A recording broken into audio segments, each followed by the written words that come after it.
Mate, we're getting closer and closer. How's everything looking with the weekend off? Yeah, it's an exciting time of year. I think, outside of preparing for finals, it's probably the most exciting time of year for a player because, the hope that a new season brings.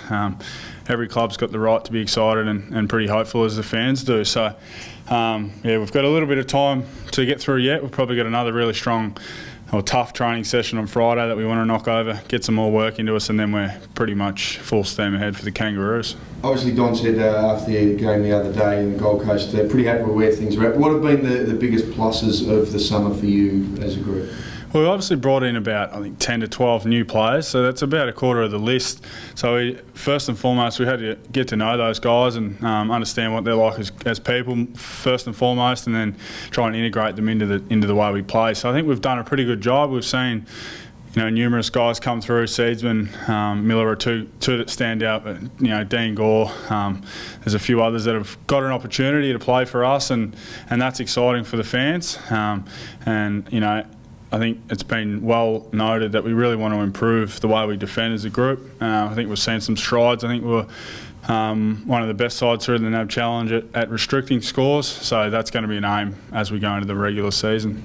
For yourself personally, have you been working potentially going into the ruck a bit more this year? Are you mentally preparing for that? Where are you at with that? You just got to have an open mind because the reality is that I think we saw with Gold Coast on the weekend, they ran out of rotations pretty much. So you just got to be ready to do anything. So I'm well versed in the ruck in terms of knowing what's expected and what I have to do in the role. So if Sam or the team needs me to go in there for extended periods, then I'm comfortable enough to do that.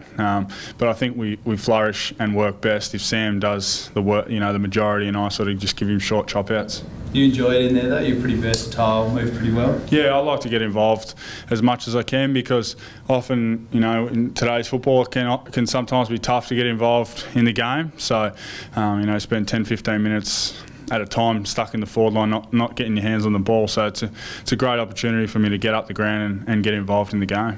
What are your thoughts on the countdown clock, the 30-second countdown clock? You're a basketballer, you would have had some experience with shot clocks. How's that going to play out this year, do you think?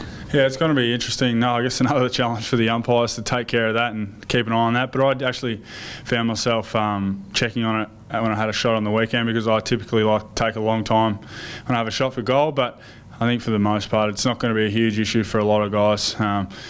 20 seconds is pretty much enough, so it shouldn't be an issue. You might see the odd one forcefully called play on, but for the most part, I don't think it'll be an issue. You don't think it's going to be an added distraction, something that some guys might struggle with? Oh, potentially. I know on the weekend it's because I had to look behind me to, there's only one scoreboard at the Gold Coast, so I had to sort of look behind me, but I don't think you'll really think about it.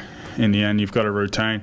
Most routines are already structured to be under 30 seconds, so it shouldn't change too much. Have you heard, were players consulted about bringing this in? Were you asked about it or anything like that? Yeah, we were versed by the umpires and Wayne Campbell when they came through, and they told us it was something they wanted to implement, and they gave us the reasons for it. I think at the end of the day, it's not a huge difference. It's not like they're cutting the time in half or they're extending it out. It's still the same time. It's just the fact that it's going to be visible on the scoreboard, and I think it might be something that supporters can get involved in.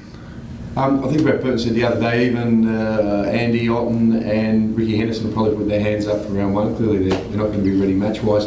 Is it pretty much a full list right now? Yeah, I think we basically had all but Kirtley Hampton on the involved in the main session today. So that's promising signs for a really good season. The more guys we have on the track, the better.